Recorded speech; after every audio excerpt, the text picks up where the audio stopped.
China చాలా గొప్ప దేశం, చైనాని ఆదర్శంగా తీసుకోవాలి అని మనం అందరం చాలా సందర్భాల్లో మాట్లాడుతుంటాం. రాజకీయ నాయకులు కూడా మాట్లాడుతూ ఉంటారు. అంటే చైనా ఏ రకంగా అభివృద్ధి చెందుతోంది, చైనాలో అవినీతి చేస్తే ఏ రకమైన శిక్షలు పడతాయి.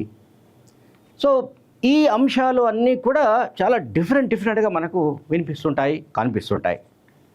ఇవాళ మొత్తం దేశంలో అగ్రరాజ్యంగా భావిస్తున్న అమెరికాను కూడా దాటి వెళ్ళిపోయే దిశగా చైనా ప్రయాణిస్తోంది. దీనికి అనేక కారణాలు ఉన్నాయి. అయితే చైనాలో తాజాగా జరిగిన ఒక ఘటన, అది ఇవాళ నేను ఇప్పుడు వీడియోలో చెప్పదలుచుకున్నా. ఇది ఇవాళ మొత్తం ప్రపంచ దేశాల్లోనే తీవ్ర ప్రకంపనలు సృష్టిస్తోంది. దానికి సంబంధించి ఆ టాపిక్ చాలా ఇంట్రెస్టింగ్ టాపిక్. ఇదంతా వినవలసిన ఈ టాపిక్ తప్పనిసరిగా వినవలసిన అంశం ఇది. ఇందులో ఏంటంటే చైనాకు సంబంధించిన ఒక మాజీ మంత్రి, చైనా మాజీ మంత్రి అంటే చైనా ప్రభుత్వంలో ఆయన గ్రామీణ అండ్ వ్యవసాయ శాఖకు మంత్రిగా పనిచేశాడు. గ్రామీణ అండ్ వ్యవసాయం ఈ రెండు శాఖల్ని నిర్వహించినప్పుడు అంటే రూరల్ డిపార్ట్మెంట్ అండ్ అగ్రికల్చర్ ఈ రెండు డిపార్ట్మెంట్స్ను అతను హోల్డ్ చేశాడు. ఈ సందర్భంగా అతని పేరు వచ్చేసి టాంగ్. అతని పేరు చైనా మాజీ మంత్రి పేరు టాంగ్ అంటారు. సో చైనా మంత్రి పేరు Tang Renjian. Okay, Tang Renjian. Okay, రెన్ Gian.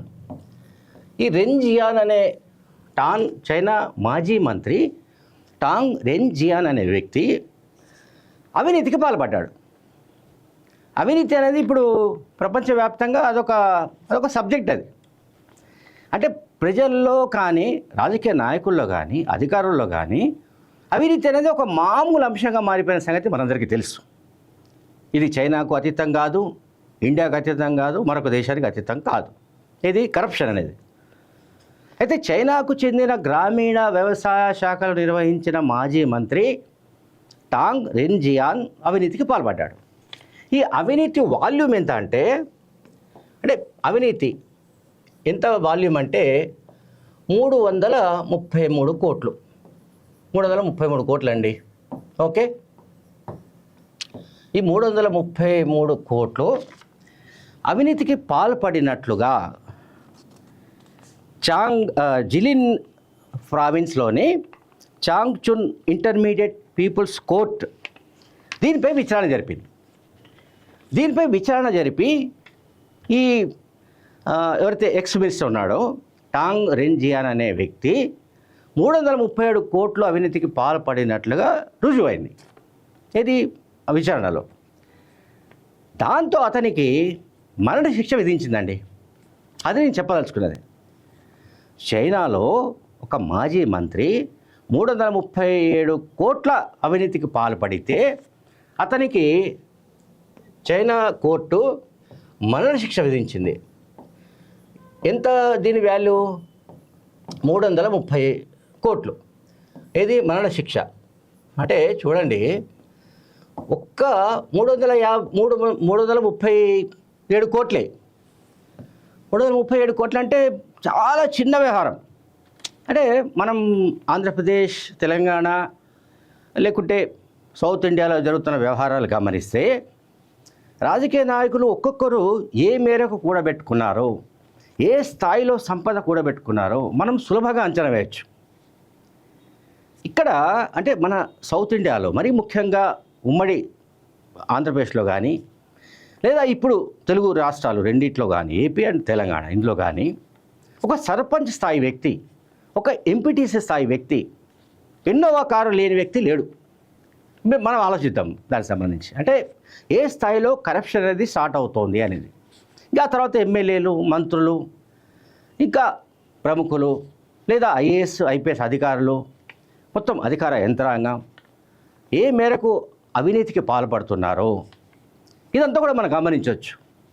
ఇంతకుముందు బీఆర్ఎస్ హయాంలో పనిచేసిన సీనియర్ అధికారులు ఎవరైతే ఉన్నారో కొంతమంది అందరు కాదు, వాళ్ళు ఢిల్లీ చుట్టుపక్కల హర్యానా, గురుగ్రామ్, అండ్ గజియాబాద్, ఇది ఉత్తరప్రదేశ్లో వస్తుంది, అది బార్డరింగ్ ఆఫ్ ఢిల్లీ.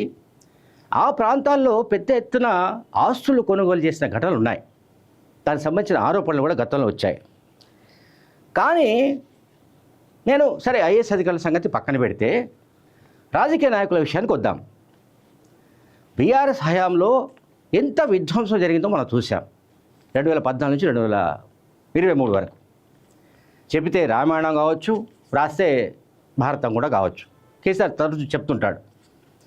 బీఆర్ఎస్ హయాంలో రాజకీయ నాయకులు, ముఖ్యంగా ఎమ్మెల్యేలు కావచ్చు, ఎంపీలు కావచ్చు, మంత్రులు కావచ్చు, లేకుంటే ఆ పార్టీకి సంబంధించిన ప్రముఖులు ఎవరైనా కావచ్చు, వాళ్ళ 2-3 ఫామ్ హౌస్లు లేని వాళ్ళు లేరు.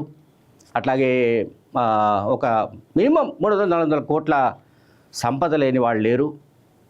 స్కూటర్ మీద అంటే 2 వీలర్ మీద తిరిగిన వ్యక్తి ఇవాళ రేంజ్ రోవర్లో తిరుగుతున్న దృశ్యాలు కూడా మనం చూస్తున్నాం.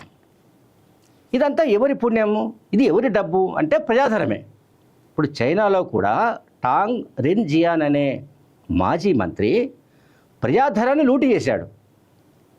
ఆయన ఎక్కడో వేరే దోపిడీ చేయలేదు, ఏ బ్యాంకో లూటీ చేయలేదు. ప్రజాధనానికి ట్రస్ట్గా ఉండవలసిన ప్రభుత్వంలో బాధ్యుడైన ఒక మంత్రిగా అతను అవినీతికి పాల్పడకుండా ఉండవలసిన వ్యక్తి కరప్షన్కు పాల్పడ్డాడు. కరప్షన్ వాల్యూ ఎంత అంటే 337 కోట్లు. నేను మళ్ళీ చెప్తున్నాను, ఎందుకంటే ఇది చాలా ఇంట్రెస్టింగ్ టాపిక్. ఇది చాలామందికి కనువిప్పు కలగాలి. 337 కోట్లు అవినీతికి పాల్పడితే అక్కడి కోర్టు మరణశిక్ష విధించిందండి. మరణశిక్ష అంటే దీన్ని బట్టి అక్కడ ఏ విధంగా ఎంత కర్కశంగా ఉంటాయో చట్టాలు చూడండి. అదే మన ఇండియాలో అయితే ఇటువంటి ఇన్సిడెంట్ ఎప్పుడైనా మనం చూసామా? ఏ రోజైనా మన దగ్గర 1000 కోట్లు 2000 కోట్లు దొరికిన సందర్భాలు, అట్లాగే ఇంకా అనేక విధాలుగా ఎన్ఫోర్స్మెంట్ డైరెక్టరేట్ దాడి చేసిన, సిబిఐ దాడి చేసిన, మరొక డిపార్ట్మెంట్ దాడి చేసిన, నోట్ల కట్టలు ఎట్లా దొరుకుతున్నాయో కూడా మనం చూసాం. ఈవెన్ అలహాబాద్ హైకోర్టు జడ్జి ఇంట్లో దొరికిన నోట్ల కట్టల్ని కూడా గమనించాం. అంటే ఇక్కడ మనకు భారతదేశంలో ఏం జరుగుతోంది?